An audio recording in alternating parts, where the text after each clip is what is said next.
Hello అండి, welcome back to my channel Anshu vlogs at home. ఇవాల్టి recipe వచ్చేసి కందిపప్పుతో చారు అయితే చేస్తున్నానండి. ఇది పొటాటో ఫ్రైలకు కానీ చికెన్ ఫ్రైలకు కానీ ఇలా ఫ్రైస్లకు అయితే చాలా బాగుంటుందండి. దానికి కావాల్సిన పదార్థాలు సన్నగా కట్ చేసుకున్న టమాటో, కందిపప్పు, చింతపండు, వెల్లుల్లి అండి.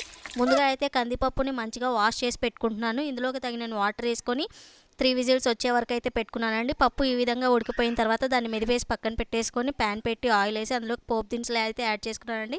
అలానే 2 ఎండుమిర్చి, వెల్లుల్లి, కరివేపాకు యాడ్ చేసుకొని కట్ చేసి పెట్టుకున్న టమాటోస్ని ఇంకా పసుపు, ఉప్పు అయితే యాడ్ చేసుకున్నాను. తర్వాత చింతపండు, కొత్తిమీర కూడా యాడ్ చేసుకొని బాగా మగ్గనిచ్చానండి. తర్వాత దీన్ని అయితే మెదిపేసుకుంటున్నాను.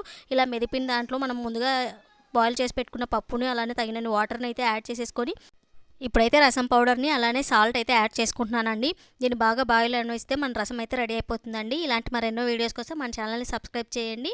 Thanks for watching.